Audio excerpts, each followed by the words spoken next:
FNRad is presented by Flojoy water, which is purified by granite rocks. Flojoy, a true gift of nature, and Chris Roach. And Essential Toothpaste Tablets, travel-ready, eco-friendly toothpaste your taste buds will enjoy. Wired Snowboards factory in Vancouver builds high-quality custom snowboards for about the same price as other brands' regular boards. I've created several one-of-a-kind wired customs, including a Chase 162 that's seen hundreds of my best powder days. Get yourself a game-changing snowboard and join the Wired team with Devin Walsh, Sasha Daly, and many others. Wired Snowboards. For more information, go to wiredsnowboards.com. Fixed bindings are FNRad. The comfort, performance, and quality of fixed bindings stokes me out every time I snowboard.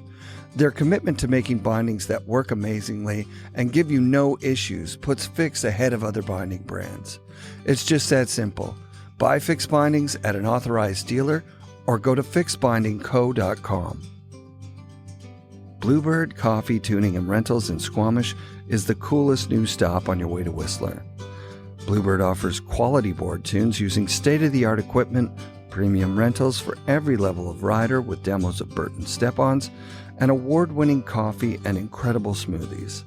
For a blend of expert knowledge, convenience, and lots of charm, stop by Bluebird in Squamish and get your board tuned at the newest mandatory stop on your way to Whistler. Anon snow goggles enhance and protect your vision with unmatched optical clarity. Anon's Magnatech quick lens change technology allows you to swap lenses with ease. All Anon goggles are engineered to deliver no fog days and pair perfectly with Anon helmets and MFI magnetic face masks. Get yourself the best goggles at an authorized Anon dealer near you. Support also comes from our friends at the Boardroom Snowboard Shop. Check out boardroomshop.com and use code FNRAD10 for 10% off regular priced items and FNRAD5 for 5% off sale items. 1910, the collaborative artworks of Jamie Lynn and Scof. FNRAD20 saves you 20% off at 1910.com. New Greens, the superfood green drink sourced from American farms. Use code FNRAD for 20% off at newgreens.com. I want to thank the kind snowboard outerwear, travel bags, and backpacks, Rip Curl's Anti-Series outerwear, and our friends at Mount Seymour, Grouse Mountain, and Cypress Mountain for their support. Today, on an FNRad YouTube post, a snowboard YouTuber commented about how it's not like the old days when they go up the hill.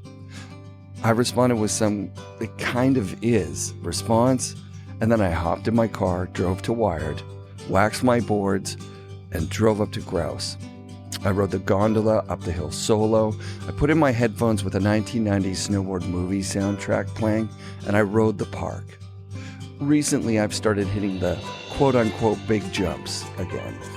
They're 20-footers, but after riding the 3-footers in the small park, they feel huge, and I'm opting to scare myself and land on a landing instead of landing flat off some small jump and hurting myself.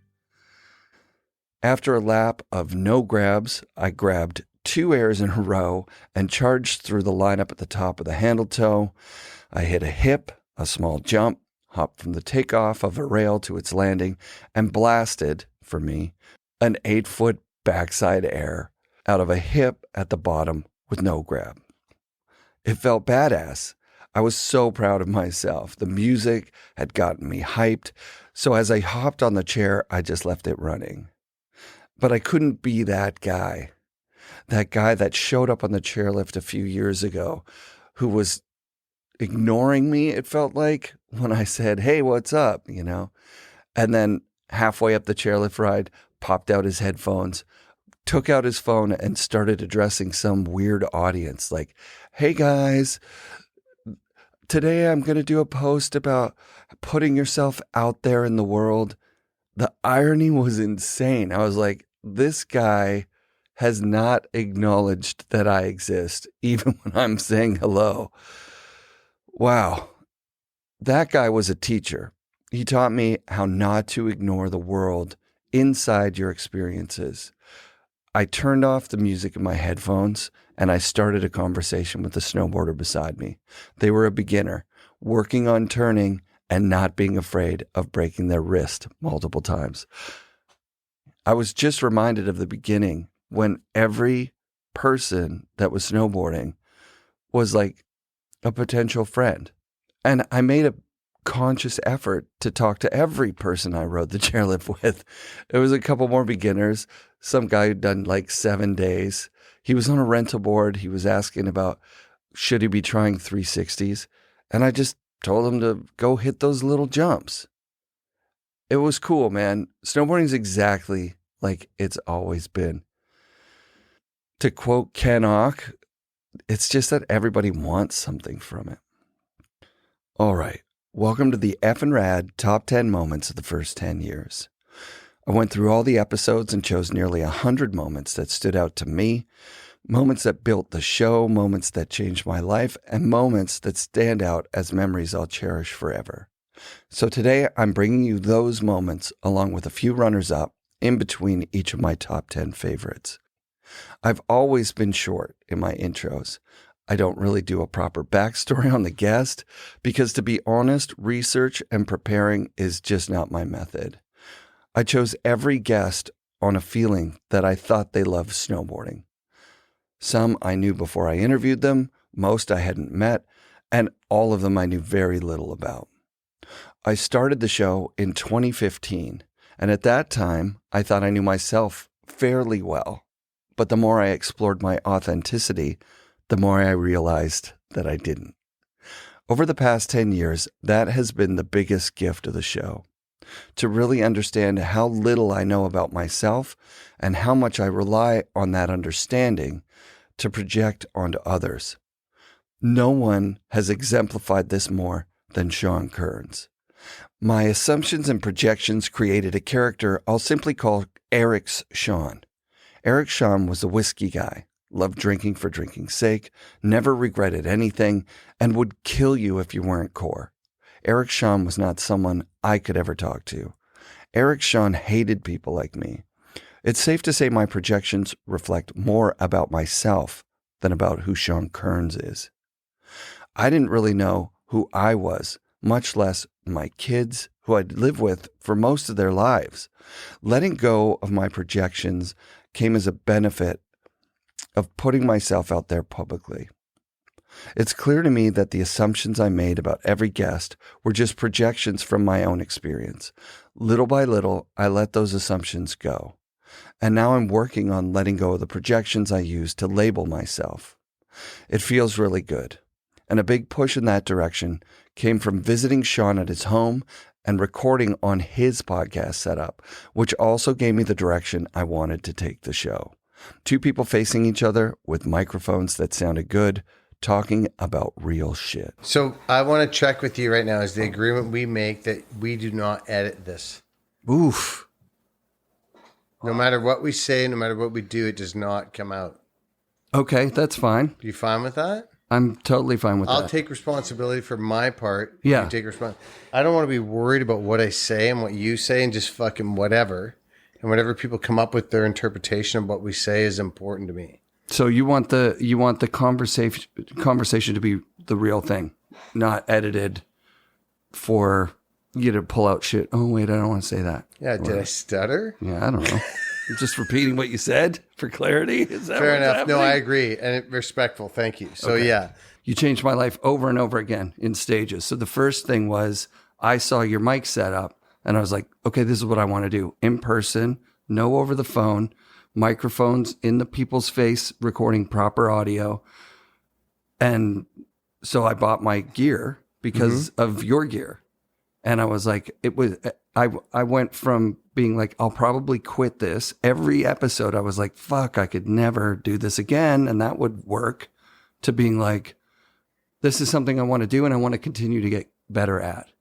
Then I came over the Devesh thing. First time with DMT, and it sparked my curiosity. And here now there's an internal edit going where I'm like, okay, there's one thing that we talked about this weekend together, or this last day together, that I'm like, I don't know that I want that on the mic. You know, like that was not fairly. That was really private enough I actually think that I it's forgot important about it.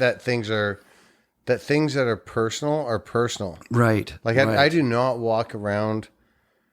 And I want to say this before you say whatever you're about to say. Right. That I'm like, I don't walk around thinking that everybody needs to know what's going on for me at any given time. Right. Right. So it's with discernment. Yes. Yeah. So you asked permission. Can I bring this up? And Like we last talked night. about last night. Yeah, and that was with a bunch of people. We were in a space. Yeah, this might not be the safe. space. Yeah, because there's a bunch of people I don't know who they are. You know what I mean? Exactly, Yeah. dude. Yes. Yeah. But with that, I decided to do some experimentation on my own against you guys.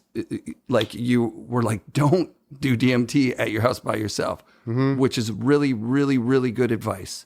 Like I did find myself in my kitchen cutting fucking potatoes with a very sharp knife, and then went back in the bedroom and was like, I'm not 100% back, I don't think. And then had a full open eye hallucination of a fucking caterpillar coming out on the Nike swoosh on my sock. And I was like, I can't believe I was just handling a fucking knife on DMT. Like I need to be more respectful of what I'm doing right now. But because I got a little more familiar with it and was able to accept that moment where you're like going, oh, fuck, I'm doing this again. Okay, I'm really going to go. And like the fucking big, deep inhale, blast off to fucking hyperspace shit. I was able to work through some shit that I don't think I would have been able to without doing that. Then I went back and saw you again. You cracked my fucking world open. That was a different story the second time. It was completely different. Yeah. Because what you did the second time was... I'm kind of tripping out that you'd even do that much DMT in the first place. I'm not a DMT expert by any means. Like when you're like, right. I'm like, I actually don't remember whatever it was you did the first time, but I was just in a phase with this guy, Devesh, living in the house. He did the thing. Whatever phase I was in was a phase. Yes. And then... but I remember the experience. I remember you being there. It's very important for me, but I don't remember I wasn't like a big proponent to this drug or whatever. But then the second time you came over, the way I remember it was you did 3-MMC. Correct. Which is a heart and a shame and guilt inhibitor. They drop so you can actually talk, and we just had a talk. It was so sick. It was amazing. You actually... that experience triggered a spontaneous childhood memory, which solved the riddle that I've been, struggling with for 45 years. Since this is the coolest part, dude. And you can edit this. Well, actually, I'll recant on the not editing. If anybody's harming themselves by this coming out for some reason, right, I'm up for it being edited. Okay. So, if I have your permission, I'd like to say about my experience about... Please. So this is really important, I think, because a lot of people do DMT and a lot of people do 3-MMC and MDMA and everything like that. And the thing was, when you came to the Haven, which there's no drugs, just people, breath, people who've been doing it for years, which is people sitting in a circle. If I remember correctly, the first thing you said was... I've healed my developmental trauma with my mother. That's a fair, I might have said exactly those words. Something like that. Yeah. Which was cool. Yep. And then we hung out for 5 days with people who didn't know each other, but you got to know people in a different way. And by the end of it, you realized that you hadn't healed your developmental trauma with your mother. In fact, it was a space that was much more powerful than you'd ever experienced before, would you say? Correct. So then that's my life's mission now is like, what I like is the power of people getting together overpowers all that other shit. Because we're actually being together in humanity. And if you got the balls to be with other people, that's the thing. Yeah. And you had the balls actually to be with other people. Thanks. Yeah. Yeah. No. Well, I'm just thinking of what went down at the Haven for me, and it was an exercise in being genuine in front of strangers. Really, is what it was, which is not a day to day. Yeah, and you know what's really weird for me is that I think about it and I'm like, really what it comes down to, and I'm a bit of a weirdo. I don't go into the psychology of everything and all these words and all this noise and all this bullshit. But what is really interesting to me is I pay attention, like skateboarding and snowboarding. I see who's a good skateboarder, who's a good snowboarder. Do they have shitty style? Do they have smooth style? Whatever. Right. And the part that trips me out now in my life is how often does a person speak their truth into a group of people where no one does anything? Everybody just listens. That is so fucking rare, which is really weird because I think that's what used to happen and was a part of a society to sustain itself. Was like, hey, well, now I'm going to go out on a limb. Well, no, like, hey, I did this thing. And they go, yeah, we all did that thing too. You're not a freak for doing it. Oh, okay, that's cool. But that jump has become so far now that people are like, oh my God, if I said this thing that I think or do is so fucking far out there that people are scared to say it, or I've been scared to say it. And so I think that what you got to experience in my mind was to tell your truth, and then people sit there with you, and then the story you had going on in your head was different than what you saw when we were looking in your eyes. Would you agree? Yes, 100%. Like the actually very opposite of what you thought, that you thought that you would be shamed or diminished or whatever. Absolutely. Yeah. Yeah. Yeah. This led to so many cool experiences and memories over the years, like the time Dave Dowd's wife made us an amazing breakfast while we did an interview in his backyard in Boulder, or sitting under the batwing awning of Tracy Canaday's Skyview camper in his driveway overlooking the Colorado backcountry, visiting Vans for the first time in Costa Mesa, California, signing in at the front desk, getting to see the Jamie Lynn meeting room, and then interviewing then Vice President and General Manager Doug Palladini in his office, which gave me the confidence to hit up Donna Carpenter for an interview. And it was really Jake, I always say, who pushed me every step of the way. I never imagined what I would be doing for this company. And he's like, you should run Europe. And I'm like, I'm 22 years old. I have no idea what I'm doing. I like to say that's probably why we were so successful, because we had a real sense of humility of like, hey, teach us what this is all about, teach us how to do business in Europe. So we always had a sense of humility because we had no idea what we were doing. And then when we came back, I was starting to have kids and I really didn't know what I was going to do. And Jake said, we really need, so this is in the late 80s. He said, we really need a CFO. And I said, I can't be CFO of this company. And he said, you just spent 5 years running Europe. You know how to do budgets, forecasts. You've been doing it. Why can't you do it here? So it was every step where he said, oh, yeah, you can do that. I always say he was my biggest cheerleader. The very first call I ever made for the show was to Sherman Poppin. I was a hot dog skier and got involved in snowboarding because my wife was into it. Trans World magazine had a business convention every year. I was the keynote speaker at the dinner meeting, and I came out to lodge the next morning with 500 snowboarders, and I came out with a pair of skis over my shoulder, and I got roundly by the following season. I was riding my usual 80 to 100 days a year. FNRad was quoted in Sherman's obituary in the New York Times, and I've always been very proud of that. A listener brought it to my attention, actually. And that brings me to the 10th moment of the FNRad Top 10 Moments. Dmitry Milovich. He started modern-day snowboarding in a bubble, hailing from New Jersey and relocating to Utah. Milovich created winter stick snowboards in 1972. Famously, he was featured in Playboy in an article I was never able to find despite looking through the Playboy archives fairly deeply. Milovich visited France in those early days, and at a demo in Les Arcs, he caught the attention of Regis Roland, who would later go on to do Apocalypse Snow, an amazing early snowboard film that won him fame in France. By many accounts, Winterstick was written out of the history of snowboarding by the Jake versus Tom thing that eclipsed the early Winterstick contributions and all but ignored that he was legitimately snowboarding a full decade before Jake and Tom would give up on battling it out on snurfers and snow surfboards. Dimitri left the industry kind of bummed and stopped giving interviews at least 25 years before I started FNRad, so getting him on the phone is the number 10 moment of the top 10 moments of the first 10 years of FNRad. Sure. Yeah. Sure. As in, I understand what they say.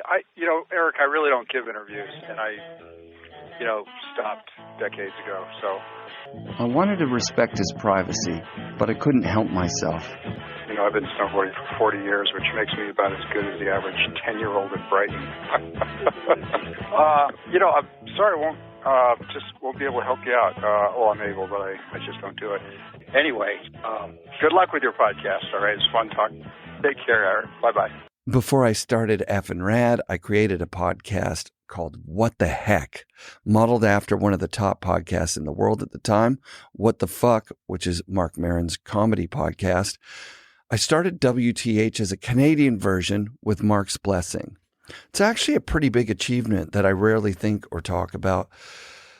I remember the moment that FNRad came into existence, actually. It was October 7th, 2013. I was at Dave Chappelle's Vancouver stand-up show. I'd gotten a front row ticket on Craigslist last minute, and after the show, I shook Dave's hand and told him he had a good set. My intention had been to invite him on the comedy podcast at that moment, but I didn't because I knew I couldn't continue making the show. I was an open mic tourist, so comedy podcasting was just me talking about how comedy was like snowboarding. And I knew that if I did a snowboard podcast, I could invite the biggest snowboarders on the planet on as guests.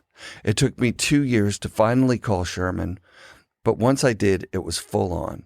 Soon I was talking to Chuck Barfoot, and it was obvious that I needed to learn how to listen. How did I get involved in snowboarding? Is that what you're asking? You want me to tell you, or are you going to tell me how I did it?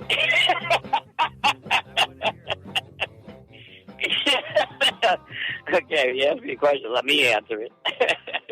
When I tied the show to the history of snowboarding, I slowly gained a following of like-minded snowboard lovers and self-proclaimed nerds. Over the years, I've met the most avid snowboarders from all eras, like Ernie DeLost, whose life in snowboarding is just fascinating to me. Shit, you better get up here because Bert just sold the company to Jamie. And we're like, oh no, not Jamie. So we run up the road the next morning thinking, because they owed us a lot of money, we're like, I'm going to take all my product back for Taylor.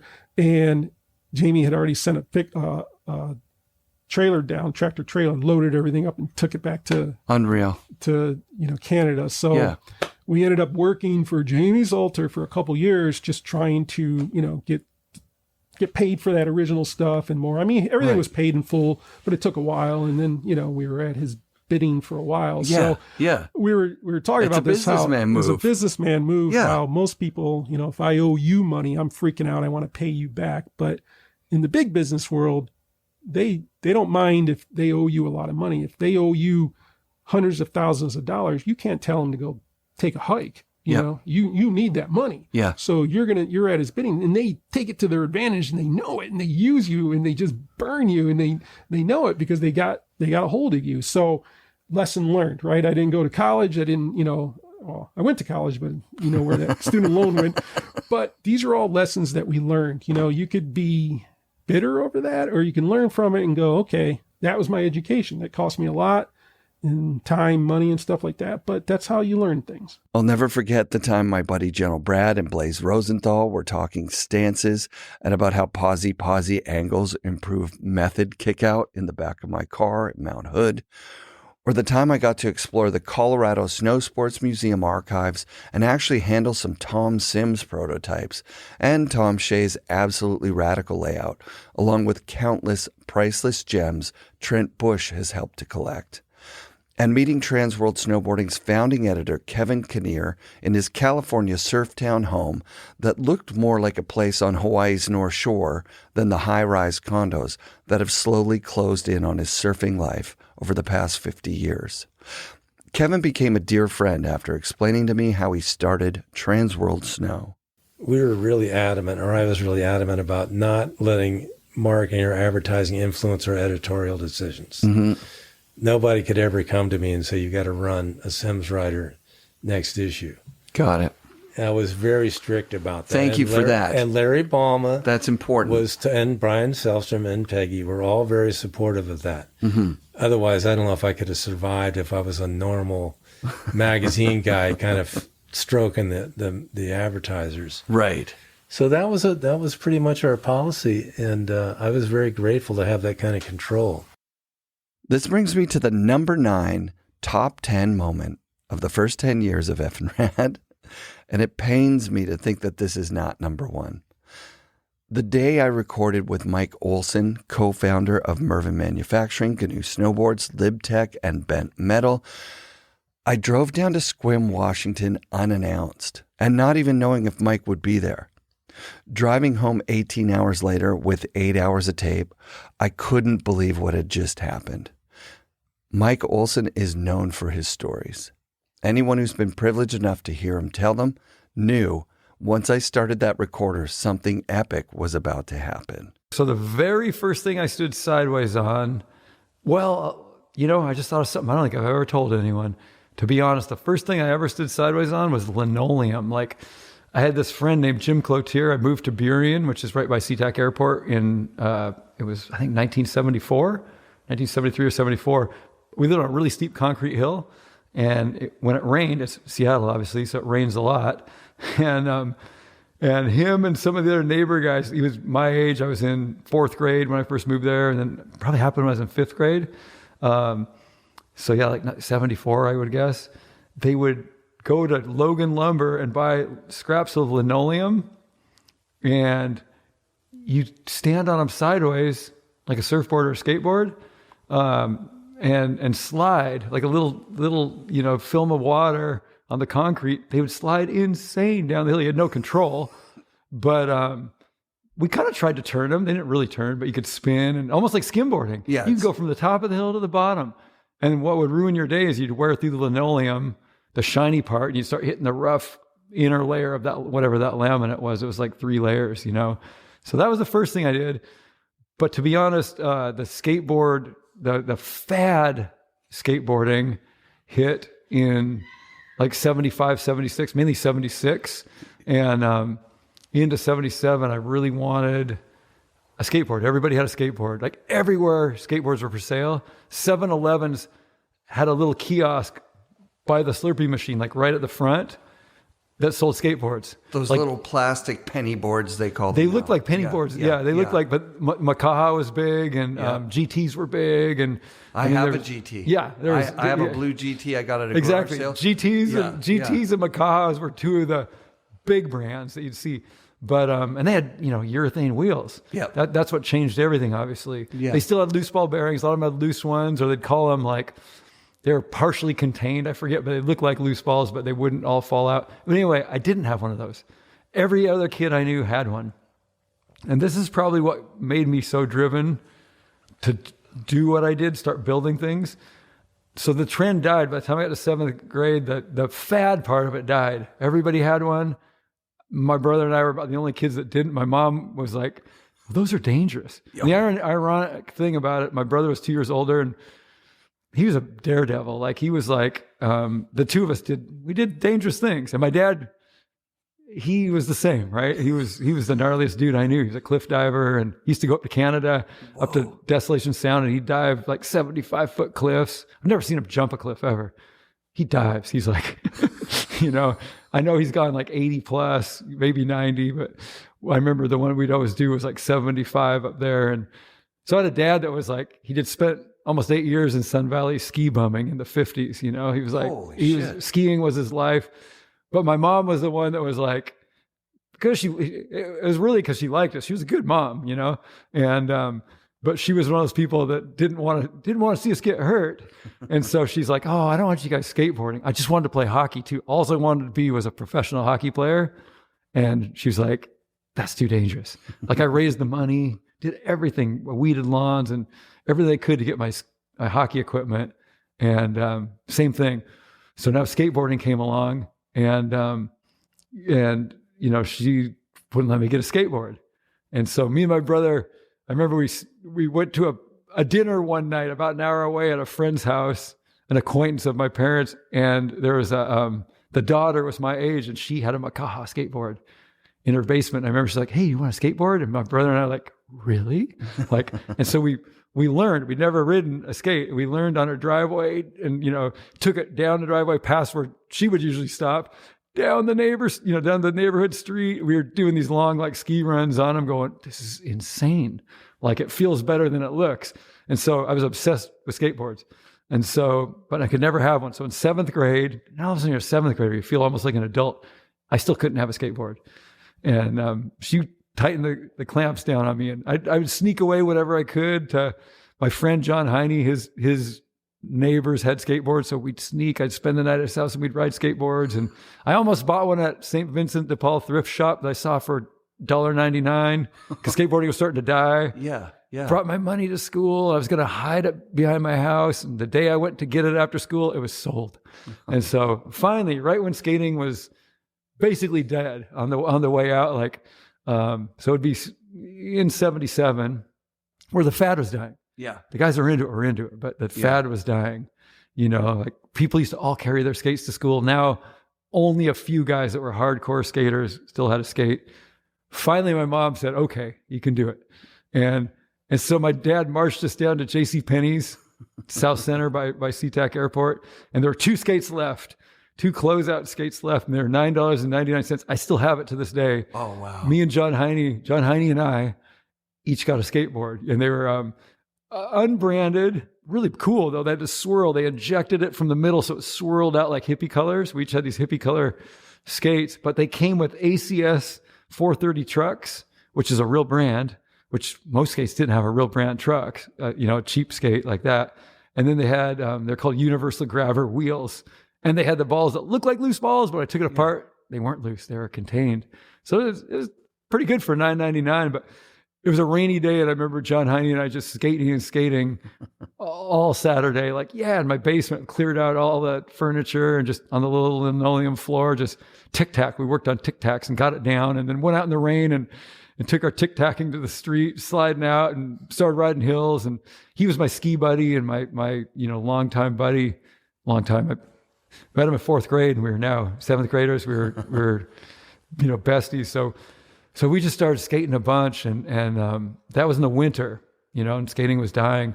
By that spring, I was addicted. I was buying the magazines, and there was a couple guys at our junior high. I was in 7th grade. There was 3 guys that were a year older that still kept skating. The core of snowboarding, meaning the hardcore, includes gatekeepers, protectors, and just people who do snowboarding their own way. I still love seeing snowboarders who aren't afraid to wear turtle butt pads, knee pads, and elbow pads. I know that's not core, but it reminds me that Mike Jacoby wore a jester hat and John Roth wore a fedora while being everyone's favorite style meister and whistler in that very core scene. Jeff Davis was the core of a Utah scene featuring the Salty 8 and changed snowboarding forever with the Crippler. Yeah, I was smoking fucking weed with a guy in the natural half pipe of Park West. And the trick that everybody had to do if you wanted to be on the fucking stage J-Tear. was the J-Tear air. J-Tear. And I'm doing, and I go out and I huck one and I don't even put my hands down. And he's like, dude, that's a crippler. Is what Tony Apgood said. Right. Don't put his name on there. I think that story's wrong. I think you invented the air. But he had, dude, I go out the Well, the crip work.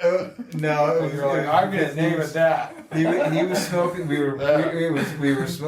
It was a combination of the two. That we were smoking crippler weed, and I was throwing a trick that like you're gonna get crippled if you don't, because Tony's never gonna do that trick. Tony was like but he was there. Jeremy Jensen defined the core of pow surfing. Chad Otterstrom is the definition of a core snowboarder, in my opinion. Sean Johnson was so core that a lot of people forgot he had a 20-year pro career. Wes Makepeace sitting on a park bench in Squamish was definitely a core highlight of FNRad, as was recording with the original all-Canadian super pro Kevin Young. And there's nothing more core than speaking the snowboarder's truth to the industry money people like Tyler Nickel did in his episode. You don't just go home and be like, you're not like, the whistle blew, I'm going home. Like, you might not go home that night. You might be in the cat all night trying to do this perfect thing, right? So yeah, man. And that should come with the pay to reflect the effort put in. It can be dangerous. It can be really safe. It can be designed and built really well, but that comes with experience. But how do you retain experienced operators if you're not paying them well enough? You know what I mean? Right. How do you get them to take it serious if you're not paying them well enough? When I heard that PD had a snowboard museum display in Qualicum Beach, thanks to hardcore listener Ben L., I booked a flight and landed in the most incredible example of the early days of snowboarding I'd ever seen. PD proceeded to blow my mind with his recounting of the earliest days of snowboarding right here where I snowboard every day. Like there was a point when there were 8 snowboarders in the Lower Mainland, myself and 7 other people. And what get to the point is just that, they wouldn't let us on the hill. So I think at some point we had some talk about, man, this sucks. We're going and we're hiking for 7.5 hours to get 30 minutes worth of runs in. Right.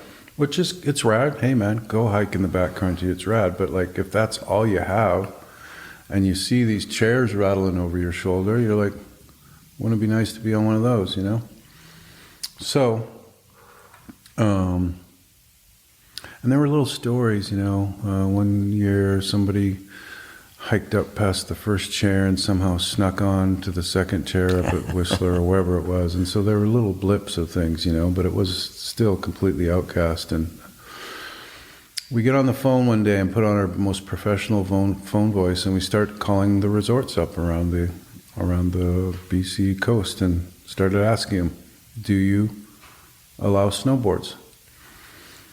To which they all said no. And then we'd ask why, to which they all just hung up on us, except Hemlock Valley. The Hemlock Valley is, I guess you would call it the valley region that's sort of outside of Vancouver. They were the only ones that actually humored us and said, well, yeah, we can't let you up because our liability insurance is such that it specifies people need to load and unload wearing skis off the lift. And so we said, okay, well, if we were to load and unload off the lift using skis but carry our board in our arms, would you allow that? And a little hesitation, and the dude on the line was like, yeah, that'd be cool. Wow. We were like, bing, it was like trying to like not act too excited, but like, okay, what days are you open? I think they were only open weekends then, I'm not sure. Yeah. Anyhow, Super Slider snow skates. I remember the ads from being a little ass kid, and it was like, they're ridiculous. They're these little, they're plastic slippers that you walk around on snow on. But the ads were like, skate, slide, soar. The only soar is, it should be S-O-R-E, not S-O-A-R. Anyhow, because you just, they didn't work. But what happened was we showed up and we said, hey, these are skis, right? And they kind of were like, but then we sort of pulled out some cash and went, these are skis, right?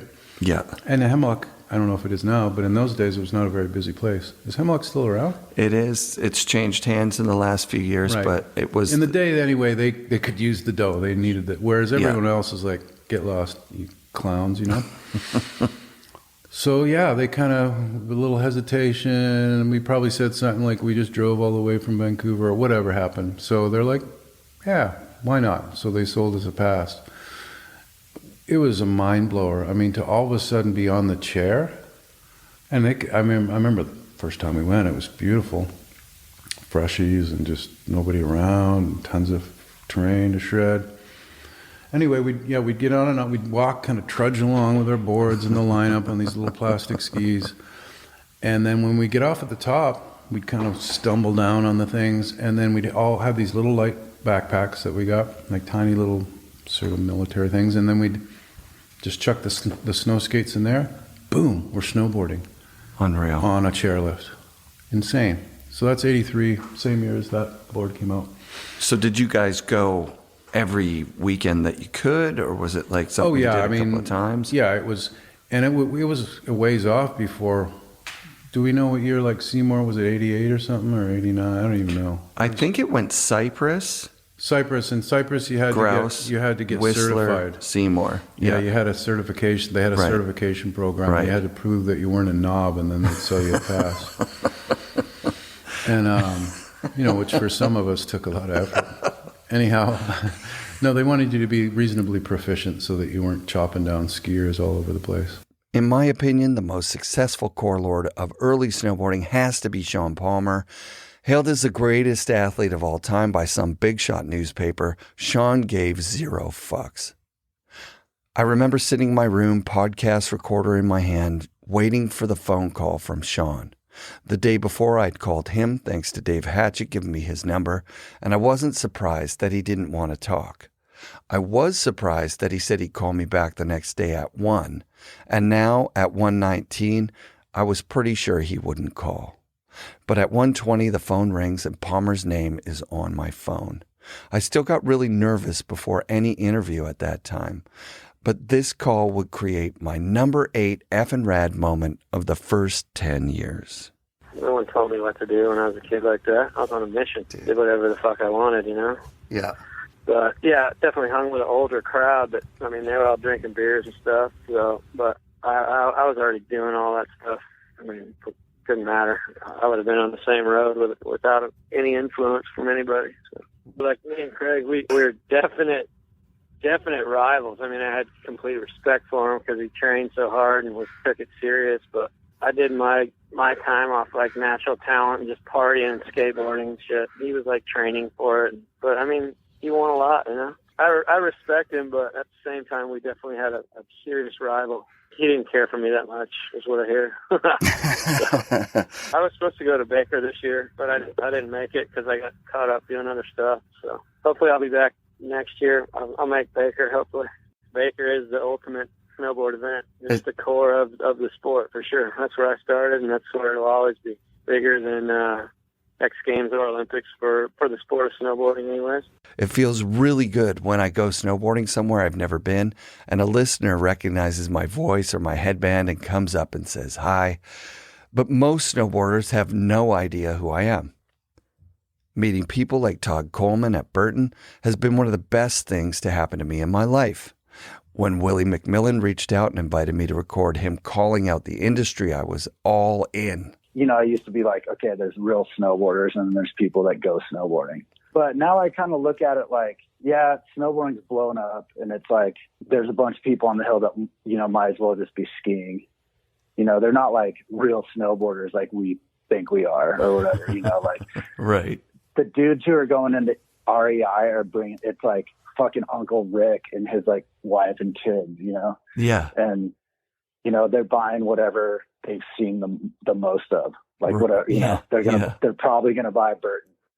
Reconnecting with introvert and incredible artist and snowboarder Natasha Zurich was a highlight for sure, as was touring the offices of ABG in Manhattan to interview business mogul Jamie Salter. Listen, I've tried to buy Burton a few times. Maybe one day Donna will sell it to me. I mean, Donna, I want to buy Burton snowboards. When you're listening to this, call me.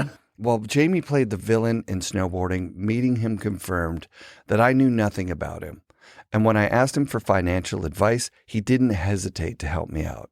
Even the bad guy of the industry has a huge heart. The snowboard community is built of people with huge hearts. Drinking mezcal with Bud Fawcett and interviewing Tina Bassich in her art studio speak to this. Nate Holland is the wildest American I've shredded Baker with, and Duncan Howitt blew my mind with his stories of early day Baker. One time we had extra time left on the contract, and the pilot says, "What, do you guys want to, fly around or something?" I said, "Yeah, just a minute." It was a beautiful, clear day. This is in the summer. So we loaded up some sofas, chairs, whiskey, and we flew to the top of Mount Baker, the volcano. No. And set everything on the summit. No. Yeah. Are there photos of that? There is. Oh, wow. And he lifted off and set off to the side. And so there's a picture of us sitting around this table, and the guys are in the sofa with his whiskey on the table, and everybody's got a card in. Moment number 7 in our countdown is from an infamous badass and one of my personal favorite characters in snowboarding, Sean Farmer. I first asked Sean to do the show as our first pro snowboarder interview during a particularly shitty season where he'd driven all the way up from California just to ride the only storm that year at Baker. We recorded on the lift. Still just kind of a pain. It used to just be pain, and then you were just trying to figure out how that would work, because you're always trying to carve gear and everything. Since then, I've realized, if the harder the snow is, the softer I ride. That's kind of how I feel. If it's super icy or whatever, I'll just let it slide. I don't care. I'm not trying to always be carving. We were obsessed with carving then, but then you realize you don't really have to do that all the time. There's a time to just let it go sideways. Well, yeah, there weren't any rules because no one even had a book on how to do it. Yeah, there was actually quite a few boards floating around, even in the 80s. In the late 80s, there's I'm kind of tired of Cali. I don't know if I can endure any more shitty winters. The scene's so blown out there, when it does happen. I mean, not totally. I know how to work it, and get it done pretty good. But some days there's no way around it. It's just blown out, what I mean? But I will go to North Star. A lot of times, it'll snow 3 feet at Squaw, right? And then they have to bomb. They never open on time. It's not like these guys are open. They'd be bombing for you probably wouldn't open till 10, you know what I mean? But meanwhile, everyone's stacking up deeper and deeper, and everyone's all twisted to get on the hill. But you can go to North Star and you could be taking runs and listen to them bomb at Squaw and laugh. At 9:30, you've already got 5 or 6 runs in, and that everyone's just standing in line over at the other place, and people just insist on it, And keeping in touch with him over the years brought us this favorite moment during my first trip to Lake Tahoe. Can't we just overdub it over what it's on? Yeah, we probably can. Should I be louder? Can you hear it? People out there. Can you hear it?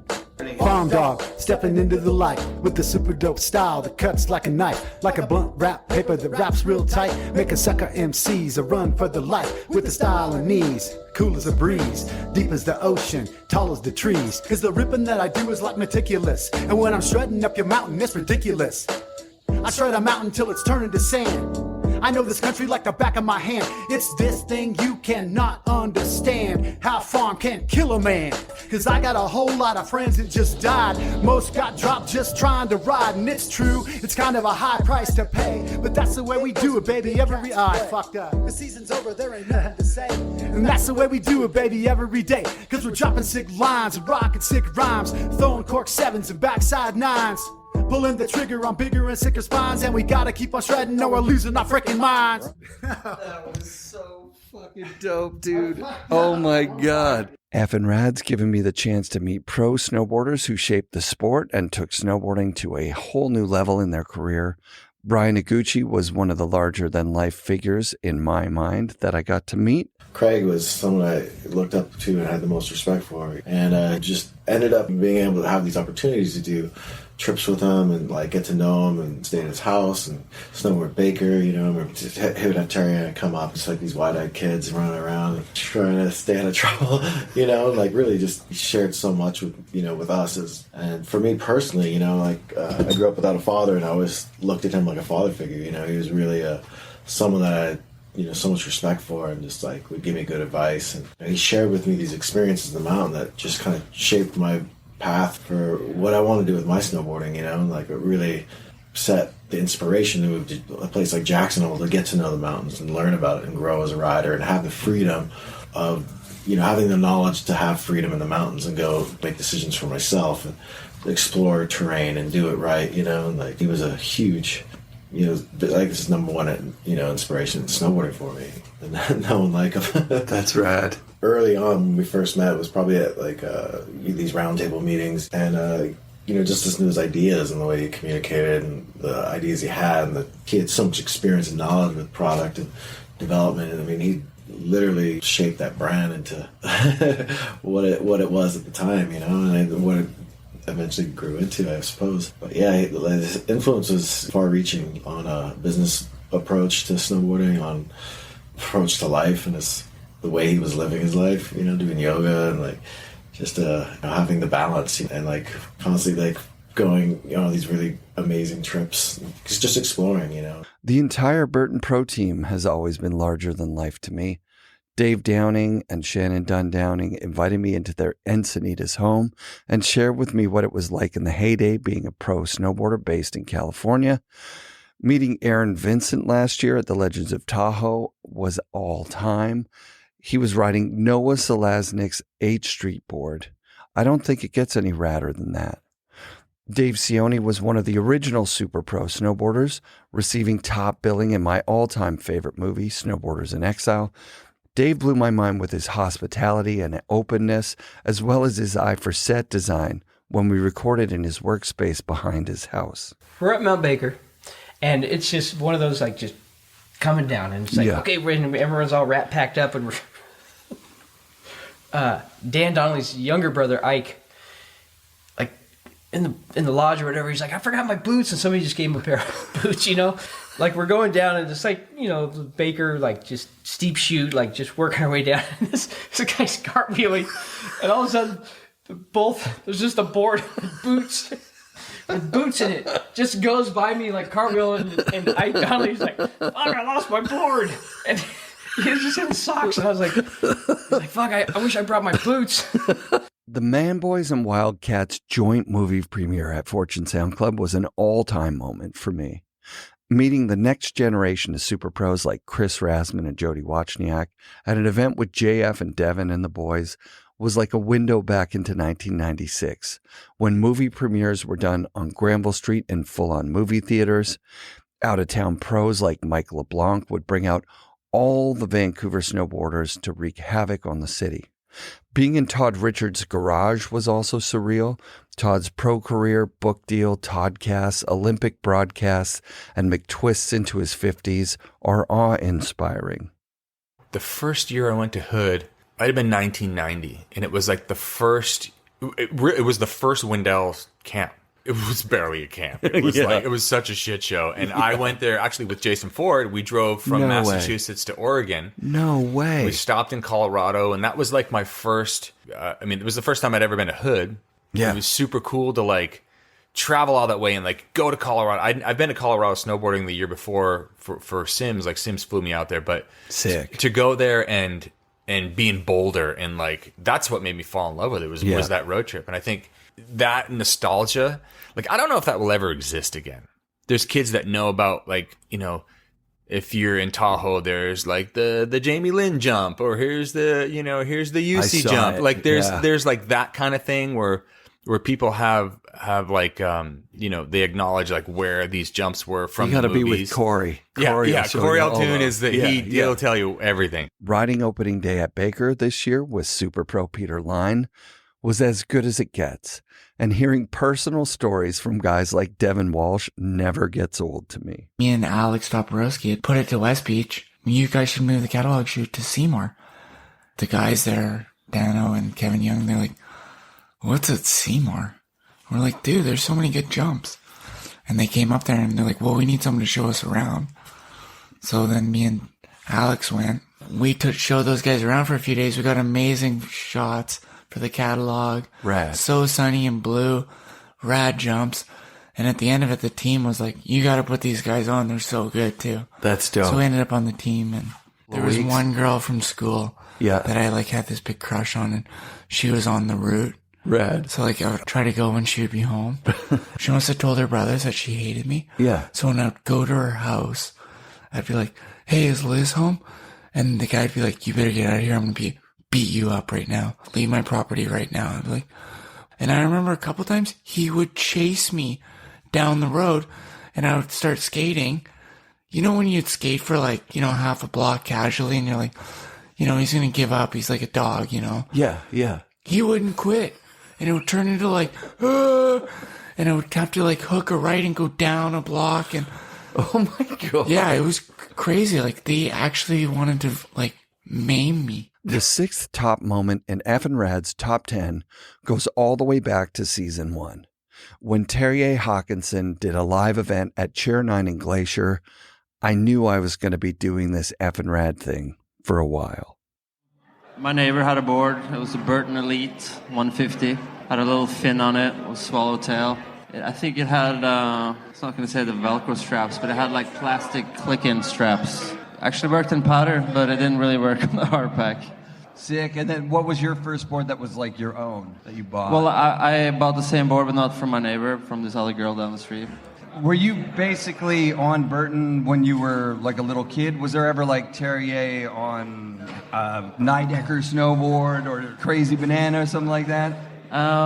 Like it was so small back then, and there was be different importers.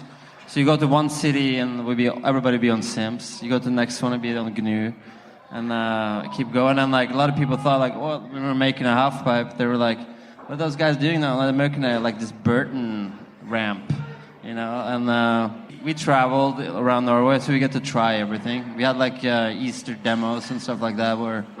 So I was on a pocket knife, and that was probably a game changer for me at that time. But I grew up in a town where Ashild and Einar Loftus was, and they did World Cups in '88. They were on like Ashild was on the Burton World team for many years, and so I was pretty lucky that like I saw that from the beginning, So everything went pretty fast getting sponsored by Burton. I do a lot of different sports, and that was one that was really fun. Yeah. And now I do a lot of different sports still. All the ones I think that are fun. Perfect. And that's how you live. Yeah. It's just a sensation for yourself. And you've been such an inspiration to so many fucking people in snowboarding. You're the fucking undeniable best snowboarder that's ever lived. And I thank you for being on our podcast, man. Terje, thank you for having me. Thanks for listening to the first 5 of the top 10 moments of the first 10 years of FNRad. Make sure you come back next week for the final 5, and take a moment to join our Patreon. You can join for free and enjoy some content without a monthly charge, or throw us $5 a month and get FNRad episodes before everybody else without any ads in them. It's really helping me to continue to do the show. FNRad Snowboarding is presented by Flojoy Water and brought to you by FNRad Productions. Pro Standard makes the grill mount the best mount for your Insta360, GoPro, or DJI camera. It's a heat-moldable mouth mount, tripod, hand grip, hook mount, bottle mount, wall mount, clamp mount, glove mount, and shoe mount, designed by snowboard legend Ken Achenbach to get you the perfect angle for snowboarding, surfing, biking, and it'll replace 90% of your other mounts. Use code FNRAD to get 20 off your first order at prostandard.com.